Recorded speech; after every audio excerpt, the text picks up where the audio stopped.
Dos 44 títulos da coleção Contando a História de Ribeirão Preto, um livro fala sobre a cara de Ribeirão e é escrito, está sendo preparado, na verdade, pela jornalista Mariângela Gumerato, que é a convidada do Da Janela de hoje. Mariângela, obrigada, viu? Estou adorando recebê-los aqui. Aliás, bom, colegas, é um prazer, né? É gostoso poder falar um pouco desse trabalho que eu acho que aí para alguns jornalistas é uma continuidade da profissão, para outros é um desafio, então a gente está tentando trazer através dessas entrevistas, né, o recorte, né, dessa coleção, que eu acho que é um projeto audacioso e importante para que se registre realmente, né, as vertentes diferentes da cidade com o olhar de jornalistas, escritores, acho que é muito bacana. E você faz parte desse grupo, né? Exatamente. Obrigada pela entrevista. E como é que foi esse convite, a cara de Ribeirão, a escolha do título, como é que foi isso? Como é que rolou com você? Olha, Cris, antes eu queria assim, te falar que para mim está sendo assim, um desafio muito grande, um prazer e uma aventura escrever esse livro. Por quê, Mari? A começar pelo título, A Cara de Ribeirão. Como que você vai falar da cara de Ribeirão? Que cara que Ribeirão tem? Realmente, é bem desafiador, né? Não dá pra gente ter uma visão lógica quando você fala da cara de Ribeirão, né? Então, ajuntou o título com o desafio da escrita, porque eu estou há mais de 20 anos em TV, com uma redação de TV, há muito tempo, embora eu tenha começado no jornal impresso, mas há muito tempo eu não escrevia, né, matérias longas. Eu até escrevo matérias, né, porque eu também, além de editora, eu também sou repórter, né. Mas, assim, escrever um livro, que é o meu primeiro livro, é muita coisa. Então, assim, está sendo uma descoberta de uma linguagem também, porque como é um livro direcionado para crianças e adolescentes... Tem uma certa didática. Tem. Então, a primeira preocupação foi essa, né? Que linguagem eu vou usar? Uhum. Aí eu optei, por incrível que pareça, pela linguagem que a gente usa na TV. Que é uma linguagem acessível. Coloquial. Que as pessoas... Exatamente. Então, é uma linguagem que as crianças vão entender exatamente. Em alguns momentos que tem alguma palavra mais diferente, a gente dá uma traduzida, sabe? Então, para mim está sendo assim, esse desafio de nome, de escrita e de escrever um livro pela primeira vez, né? Só para a gente assim, esclarecer, né? Porque quando você fala de outros títulos, né? Você fala Ribeirão Industrial, imprensa escrita, tá bem lógico, né? Do que se trata o livro. No caso, A Cara de Ribeirão, a logística de hoje e os planos de ontem. A logística de hoje e os planos de ontem, por que Ribeirão é assim? Histórias de arquitetos, engenheiros, paisagistas e urbanistas que abriram ruas e avenidas, construíram viadutos, prédios, palacetes, parques, caixas d'água, hotéis, aeroportos, rodoviárias. A construção ao longo da história e o nascimento dos bairros e que prevêem os especialistas para o futuro. É assim, a gente tem uma impressão assim, que apesar de estar recortado, ainda assim é muito amplo. Muito. E a ideia que eu consigo ver esse livro, a impressão que eu tenho, é que você vai trazer uma imagem estética da cidade. Exatamente. Na tua história, não é? Então eu vou te contar. Então me como conta. está sendo escrever esse livro. Primeiro, eu comecei a ler sobre a história de Ribeirão e descobri coisas assim incríveis da cidade. Ribeirão é uma cidade singular, por vários motivos que eu acho que, assim, cada um que está escrevendo o livro está descobrindo coisas interessantes e curiosas da cidade, né? Então, eu comecei a estudar, a ler, me embrenhei no arquivo histórico de Ribeirão, peguei teses de arquitetos, de engenheiros, livros de historiadores, e comecei a ler e descobri Ribeirão para o lado mais histórico e depois para alguns aspectos arquitetônicos, né? Porque se eu estou falando de cara, realmente eu estou falando de estética, exatamente, né? Uhum. Aí eu falei, mas e aí? Como que eu vou, assim, começar a escrever? Aí eu optei por contar um pouquinho, assim, da história da formação da cidade, para entender como foi a formação da cidade e em que ela se transformou hoje.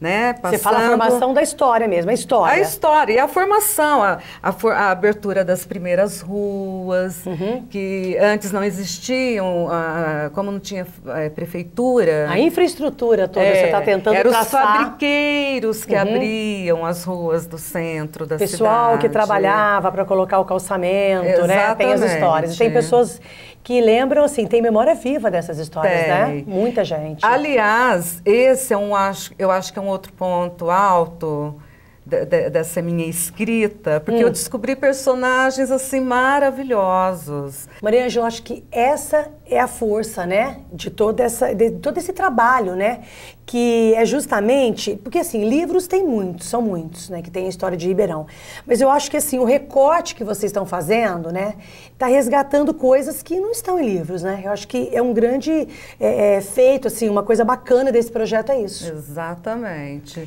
E eu acho que é isso, assim, que é a minha proposta, né, na hora de falar de um tema, assim, tão abstrato, né? Nossa, falar com as pessoas. Então, eu optei por ouvir desde pessoas mais antigas, moradores antigos, até pessoas mais jovens, passando até por secretários da administração, para poder entender o que estava acontecendo com Ribeirão Preto hoje, né? Porque eu vim lá daquele passado e a gente vai tentar mostrar qual é o futuro de Ribeirão Preto, né? Que cara que Ribeirão Preto vai ter nesse futuro, né? Tão próximo. Então, eu tive que ouvir também as pessoas que trabalham com obra, planejamento, e ainda tem algumas entrevistas para serem feitas, né? Que é uma longa pesquisa, mas assim, você vai fazendo a pesquisa e você vai, ao mesmo tempo, colocando algumas coisas, né? Exatamente. No papel para não se perder eu muito, pesquiso, né? Eu entrevisto e já redijo, e já faço meu texto, porque eu já sei exatamente onde eu quero encaixar aquilo, né? Agora, Maria, já tem uma coisa que, assim, eu não estou falando como especialista, mas como observadora, né? Que é o que a gente sente de Ribeirão, que é uma desordem estrutural, né? Ribeirão, ele é desordenado estruturalmente. A gente sabe que existe aí um histórico com relação ao plano diretor, uma série de coisas, mas eu estou falando de uma desordem não contemporânea, né? Eu estou falando de uma desordem do tempo mesmo, né? Que a gente vê, assim, áreas com casarões diferentes, em situações, em locais diferentes. Você já levantou alguma coisa a respeito desse planejamento urbano que eu acho que Ribeirão não tem? Não existe. Não existe. Desde o princípio, não existe esse plano diretor. Tanto que Ribeirão, assim, cresceu para todos os lados, né?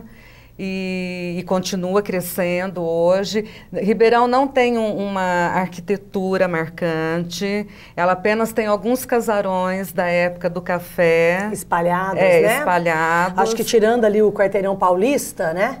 Que reúne ali alguns prédios importantes, nós não temos alguns que ainda estão, assim, desmoronando, né? Exatamente. Não tem um lugar que você centraliza uma característica, Para né? falar, Ribeirão Preto tem uma arquitetura o quê? É uma arquitetura eclética, né, que passou pela arquitetura moderna, porém não foi preservada. A gente tem alguns exemplares da arquitetura moderna também, mas hoje em dia é o quê? É a arquitetura contemporânea, né? Uhum. Mas assim, não tem uma cara propriamente dita. Mas a minha ideia é mostrar para onde isso vai, né? Então, você vê que hoje a gente já pode observar que Ribeirão Preto está se fechando, né? Muitos condomínios fechados, né? Sem o crescimento da Zona Sul, né? Então, assim, você já sabe mais ou menos o que isso daqui vai ser no futuro. É uma cidade que não para de crescer, né? Apesar de que todas as cidades a gente observa esse crescimento, né? Por exemplo, eu tive em Itacaré, agora recentemente, no sul da Bahia, perto de Ilhéus. Ilhéus é uma cidade histórica, porém muito feia, mas que está crescendo também. Então você vê crescimento para todo lado, até numa cidade pequena como Ilhéus, né? Apesar de fazer parte da história do Jorge Amado, né? Mas assim, não é só Ribeirão que cresce. Mas... E que deixa, às vezes, escapar pelos dedos aí a preservação, né? Os cuidados. Agora, Mariângela, essa história dos condomínios mesmo, como que está sendo, assim, não sei se você já tocou nesse ponto com as pessoas que você está ouvindo, como é que as pessoas entendem esses condomínios? Igual a gente, assim, preocupados, porque o que a gente percebe é um desenvolvimento econômico, né, no sentido comercial, mas nenhuma prevenção. Você vê, já tem grandes condomínios em Ribeirão Preto que não tem água nessa época, né? Você vê problemas de condomínios que eles preparam condomínios, não tem um plantio de árvore no condomínio, e as pessoas ainda acham que isso é papo de gente louca do meio ambiente, e as pessoas não conseguiram entender que isso daí é necessário, né? Você conversou já sobre esse aspecto dessa formação fechada e dividida ao mesmo tempo, né? Esse meu estudo, essa parte, ela ainda está em pesquisa. Mas pior do que tudo isso que você falou é o problema do compacto. Do lençol freático. Isso. Ribeirão Preto está sendo fechada pelo asfalto. E cadê as nossas lagoas de contenção? Quando chover, quando vier os fenômenos da natureza. Não existe, né? Vai compactando tudo. Eu não sei exatamente em que pé que está isso, mas até o ponto que eu estou, né, que eu observo, é que realmente tem muita coisa para ser feita para conter esses problemas futuros de Ribeirão Preto. Pelo menos prevenir em relação a isso, né? Exatamente. Não, porque assim, ó, eu acho assim, a gente não tem o conhecimento técnico para dizer aqui que tem ou não tem. Mas assim, um olhar atento, né, na hora que você enxerga Ribeirão, você vê o quê? Você vê os parques, né, que nós conhecemos, ali perto da Unip ali tem aquele lago, aí você vem aqui no Maurílio Biagi, quer dizer, não dá para fugir disso, assim, por maior que Ribeirão, né, seja, a gente sabe onde existem os pontos, assim, que você vê que a cidade respira, vamos dizer assim, e respira no bom sentido, de vazio urbano, de verde. Então é isso que todas as vezes que a gente vê um documentário de Ribeirão, existe esse chamado, né? Cadê a área verde de Ribeirão, né? Falta muito. Né? Cadê? Ribeirão Preto não tem árvores, né? Se você dá uma olhada no Google, né, a parte no satélite de Ribeirão Preto não tem verde. Ribeirão Preto, além de ser cercada de cana, não tem verde, não tem árvores. Então, até houve já um projeto no passado que não foi aprovado, dos estudos que eu fiz aí, não me lembro o nome do arquiteto agora. Acho que ele não foi nem bem quisto aqui para fazer... Porque ele apresentou os problemas. Ele apresentou desde aquela época, tipo anos 60, sabe? De fazer esse projeto com árvores e tudo. Mas, infelizmente, não é essa a nossa realidade. Você vai tocar nisso no livro? Vou. Você vai tocar. E você vai trazer, tocando com, claro, sustentada pela opinião de profissionais, né? Exatamente. Então, toda a minha escrita é baseada em entrevistas, né? Tudo em depoimentos, né? Depoimentos. Para que você... E pesquisas de trabalhos acadêmicos para você poder construir, Exato. claro, né? A gente vai fazer um intervalo rapidinho e aí a gente volta para falar mais do livro e da escritora, né? Porque eu acho que todo livro tem um pouco, né? Uma pincelada das características do escritor. Então você precisa passar um pouquinho isso para a gente. Tá legal.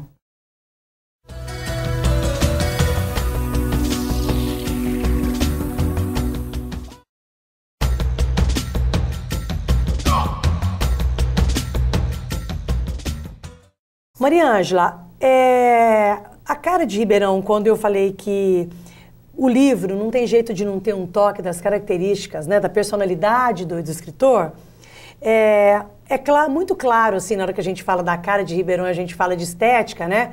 Olhar para você e ver essa relação, porque você é uma pessoa que curte essa questão da estética, né? Do tratamento da imagem, que tem tudo a ver com o teu trabalho na TV. Mas, assim, o que você está colocando de características suas, assim? Você já falou da questão do texto, né? Que você está tentando trazer um texto coloquial. Que mais que tem teu nesse traçado aqui, apesar de toda a didática, toda a exigência e direcionamento do público? Cris, eu acho que, resumindo, tem uma história de amor minha por Ribeirão Preto. Você não é nascida aqui, né? Não. Me conta a tua história, então. Como é que você chegou até aqui? Então, eu estou em Ribeirão Preto já tem mais de 30 anos. E assim, eu me apaixonei por essa cidade, desde o momento que eu vim estudar aqui na UNAERP. Você fez jornalismo aqui, né? Fiz jornalismo aqui. E aqui sempre foi uma cidade, assim, muito jovem, né? Com muitos bares, muita atração. Imagina, eu saí de uma cidade de 25 mil habitantes, que é Caconde. Você nasceu em Caconde? Não, eu nasci em São Paulo. Nasceu em São Paulo e foi para Caconde. E fui criada em Caconde. Então, que é São Paulo, estado de São Paulo, divisa com Minas, próxima a Poços de Caldas, né? Aí vim para Ribeirão e... uma loucura, né? Essa cidade, eu acompanhei esse desenvolvimento de Ribeirão, esse crescimento de Ribeirão, que antes você chegava aqui, quando você entrava ali pela Anhanguera, você já avistava o centro de Ribeirão, você contava nos dedos quantos prédios tinha na cidade. Então, de repente, essa cidade foi crescendo, inchando, e eu acompanhei tudo isso. Né? Eu vivi fora de Ribeirão nesse tempo, todo que eu estou aqui, há mais de 30 anos, apenas um ano, que foi quando eu fui estudar na Espanha, fiz um curso de especialização. Voltei, minha família já estava morando em São Paulo, e aí eu não consegui me adaptar lá e voltei para Ribeirão. Então, quando eu comecei a estudar, a pesquisar a história de Ribeirão, eu falei, gente, eu sou apaixonada por essa cidade. E quando eu comecei a descobrir os detalhes da história, falei, gente, isso aqui é uma loucura, isso aqui é um exemplo, assim, de desenvolvimento. Sabe? É a minha cidade. Você adotou Ribeirão? Eu adotei. Você casou, você conheceu o Flávio aqui? Isso. Casou aqui? Aí tive também filhos, esse elo, né, com o meu marido. Antes eu estava te falando que eu era Maria Ângela Borges de Oliveira. Pois o teu nome, eu falei, Maria Ângela Gumerato, é o Flávio Gumerato. Você tem o nome do marido como jornalista? Estava me contando essa história. Como é que foi isso? Então, eu comecei no jornalismo impresso, né, no Jornal Diário, e usava meu nome de solteira, né? Quando eu fui para a TV... Como é que é? Maria Ângela? Borges de Oliveira. É o mesmo sobrenome da Flávia, né? Exatamente. A gente não tem nenhum parentesco, quem sabe lá atrás os nossos antepassados, não sabemos exatamente. Mas aí eu me casei, né, com o Gumerato, trabalhava em TV, aí um nome mais plástico também, né? Já que a gente está falando de estética, seria colocar, combinava mais Gumerato, né? Maria Ângela, mas é bonito. O nome italiano. Nome forte. O primeiro nome também era italiano, né? Então... Você decidiu mudar a identidade. E aí você estava me dizendo que você teve até o pessoal que você conheceu na Espanha, depois as pessoas não te encontravam. Perdi o contato, ninguém me encontrava, e eu que fui pesquisar sobre eles na internet. Aí todo mundo louco atrás de mim, falando, cadê você? A gente não te encontra, né? E era por causa do sobrenome. E era por causa do sobrenome. Mas jornalismo tem isso, né, Mari? A gente escolhe, né? Tem que escolher 2 nomes ali, 3 nomes, né? Para ter um tom, assim, faz parte do processo da produção de TV, né? Exatamente. Agora, a história da estética tem uma relação muito ligada, você tem uma ligação muito forte com essa história, né? Você tem, assim, você é uma pessoa com uma estética diferenciada, né? Você é uma pessoa bacana, bonita, assim. Então, eu acho que essa história, quando você fala assim, a cara de Ribeirão, né? Eu acho que tá perfeito, assim, Você acha que caiu bem pra mim? Eu acho que caiu bem. Agora, deixa eu te perguntar uma coisa. Você disse que você ama Ribeirão, que você adotou Ribeirão. O que você não gosta de Ribeirão? Olha, eu não gosto de uma coisa que eu fui entender também escrevendo esse livro, que aqui ainda existe uma certa segregação, sabe? Existe um provincianismo.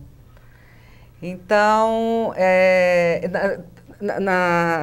na primeira parte, nas primeiras partes deste livro, eu conto quanto que o centro da cidade era importante para os moradores da elite.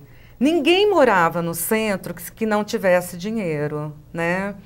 Tanto que o sonho de alguns imigrantes que moravam em São Paulo, de vir para a capital do café, Ribeirão Preto, depois de estar aqui, era porque eles vinham para alguns bairros, né, Campos Elíseos, Vila Tibério, era morar no centro. Eu encontrei alguns depoimentos de pessoas que sonhavam em morar no centro de Ribeirão. E assim, o quanto que as coisas não bem vistas foram retiradas do centro para os bairros da cidade, como cemitério, matadouro, hospital, tudo. Então, esse ranço, eu ainda sinto hoje em dia em Ribeirão Preto. Sabe? Apesar de que eu acho que as famílias mais tradicionais, elas já perderam um pouco a pose, porque Ribeirão Preto já houve uma miscigenação tão grande, sabe? Tem gente de todo lugar, de até outros países, né? Que eles, assim, eles tiveram que engolir. Porque o que você vê hoje? Você vê que os filhos dessas pessoas, das classes mais baixas, que moram nos bairros mais tradicionais, mas que são famílias mais humildes, os filhos hoje se formaram e estão nos bairros da classe A de Ribeirão Preto. Ocupando os espaços necessários, né? E nada mais feliz do que isso, do que democratizar essa possibilidade, né? Mas então, é isso que me ainda dá uma pega certa... um pouco tem isso esse ainda, preconceito. Né? Nós sabemos que existe. A gente sabe da resistência com relação à entrada da industrialização em Ribeirão Preto, né? Então, a gente, né? As coisas não são, assim, muito batidas e muito definidas, mas eu acho que a população está começando a perceber, né? E está modificando algumas coisas. Ao mesmo tempo que a gente tem, às vezes, algumas pessoas que entram para a administração, né, para tomar conta de determinados setores da sociedade, que são pessoas despreparadas, né, até por falta de oportunidade, né, nós não podemos negar que esse é um direito. Né? Então, eu acho que quando a elite ela não oferece a oportunidade para preparar o outro para vir, ela tem que aceitar o outro vindo sem preparo. Exatamente. Então, ela tem que contar com esse ônus. Eu acho que é isso que Ribeirão está pagando a conta hoje. Então, se alguém está acusando de ter sido invadido por uma população despreparada, existe o ônus de quem não permitiu que se preparasse essa população para vir, né, Mário? Eu acho que isso daí... E é legal a gente conversar isso, a gente ouvir a tua opinião, porque são outras coisas também que a gente sabe que você vai tocar no livro, né? Então, assim, não são livros para vir aqui fazer elogios da cidade, mas dizer por que veio, fatos, né? O que era Ribeirão, o que é Ribeirão, o que tem de bom, o que tem de ruim, para as pessoas terem noção da realidade, né, Mário? A gente precisa ter noção da realidade, não é? Acho que isso é importante e é o papel do jornalista, né? Então, é essa a visão que eu acredito que nós estamos querendo dar, né? Essa visão jornalística, com todos esses depoimentos. Eu tenho depoimentos, assim, maravilhosos, sabe? Por acaso, eu encontrei um médico patologista aposentado de quase 90 anos, assim, me contando da época, por exemplo, que Ribeirão Preto, lá no alto do Sumaré, ainda existia boi pastando, sabe? Eles iam pescar ali, próximo, no Ribeirão Preto. E ele também contando desse amor dele pela cidade, né? De como foi essa evolução e o que ele sente hoje, como ele vê a cidade hoje, né? O sentimento da pessoa que é ribeirão-pretana, né? Que participa do crescimento da cidade, né? Aliás, eu acho que são, no caso aqui, vão ser os fatos mais interessantes da gente ouvir, né? E esse que eu estou te falando, ele mora no mesmo lugar desde que ele nasceu. Olha isso. A cidade cresceu. Quem que é? Você pode falar? É uma figura conhecida? É um anônimo da cidade? Não, não é um anônimo. Ele é da família Veludo. Ah, a família Veludo tem uma história. São descendentes de portugueses. Isso, uma história enorme aqui em Ribeirão. E ele, desde que ele chegou em Ribeirão, nasceu, ele ficou no mesmo lugar. Ficou no mesmo lugar. Quer dizer, é uma pessoa que tem que contar a história, né? Exatamente. Se você passar aquela imagem rapidinha da TV assim, ó, ele viu todo aquele processo de crescimento e desenvolvimento. Ô Mari, mas assim, a história oral é fundamental nesse processo, né? Sem dúvida, é isso que eu estou te falando. Assim, o nosso trabalho de jornalista é baseado principalmente nos depoimentos. Além de você se basear no que já existe na história, né? E você tentar traduzir, trazer para uma linguagem mais coloquial para crianças e adolescentes, é isso, é tentar mostrar coisas que não estão na história, que não estão nos livros, né? Fora, meio assim, vamos dizer, ao lado da história oficial, né? Porque a história oficial, ela conta muito aquela trajetória de quem tocou só, né? De quem fez parte oficialmente dessa história, né? E esquece um pouco as margens, né? E as margens são importantíssimas, né? As pessoas que estão ao lado, né, no paralelo dessa história oficial, que é o mais interessante, né, Ana? Por exemplo, como foram abertas as primeiras ruas em Ribeirão Preto? Você sabia que aqui existia um núcleo de colonização portuguesa, que era o núcleo Antônio Prado, que deu formação aos dois bairros mais tradicionais da cidade, que é o Ipiranga e os Campos Elíseos. Na verdade, barracão de cima e barracão de baixo. Na verdade, a gente sabe porque fez pesquisa para fazer documentário, porque às vezes você faz entrevistas com especialistas no aniversário de Ribeirão Preto, mas eu tenho certeza absoluta que são histórias assim que passam batida aí para a maioria, né, Mari? Você sabia que, por exemplo, existia o caminho para São Simão e o caminho para Batatais? Dois caminhos? Dois caminhos que Ribeirão Preto se formou por esses caminhos. O caminho para Batatais é a Avenida Saudade. Olha isso. E o caminho para São Simão é ali indo pela Francisco Junqueira, Maurílio Biagi, para aquela área. E deu origem a todo aquele bairro ali da Santa Cruz, né? Então, e assim você vai, com essas histórias, e você vai reconstruindo, vamos dizer assim, a cidade. E vai entendendo por que ela é tão deformada em termos estruturais. Que existia o trem, a memória do trem em Ribeirão Preto está completamente abandonada, né? Então, existia a estação ferroviária ali na área central, que foi a responsável pelo desenvolvimento ali da Vila Tibério, né? Hoje tem lá uma Maria Fumaça lá completamente abandonada. E que o trem, tinha a estação, o trem passava ali e o pessoal passava embaixo, tinha um túnel para ir para o outro lado, para a Vila Tibério. Pra Vila Tibério. Embora esse trem tenha, segundo o depoimento dos moradores da vila, empacado o desenvolvimento da Vila Tibério, e quando tirou a linha, realmente o bairro cresceu, e todo aquele lado de lá, né, da zona oeste, teve um crescimento maior, né, sul, sudeste, sudoeste, eu acho que é ali. Mas assim, e a memória do trem? E a ferrovia que existia ali? Pagou. Se não fizer então, eu conto exatamente esse momento em que o governador Abreu Sodré simbolizou com uma marreta a destruição da ferrovia. Que foi um grande erro não só para Ribeirão Preto, mas para o Brasil todo, né? Exatamente. Ô Mari, eu acho assim, eu acho que o que vocês estão construindo, né, é um mosaico, né? Cada um trabalhando numa peça. Eu acho que a hora que tiver essa somatória vai ser legal, porque você pode ter o todo e você pode conhecer a história em pedaços através do olhar de outras pessoas que viveram aqui. Então essa ideia de reunir pessoas que conhecem Ribeirão, que vivem em Ribeirão, para contar a história, né? É muito legal. Eu acho que essas histórias, elas vão se cruzar em alguns momentos, vão, né? Claro, claro. Mas aí o leitor, ele vai poder ver a visão de cada um, né? Exatamente. Mari, obrigada pela entrevista. Eu que agradeço, adorei. Tá, obrigada. E quando vocês forem fazer o lançamento, a gente traz mais uma vez aqui para falar do resultado. Então, eu só queria, assim, falar que eu gostei muito de falar do livro, né?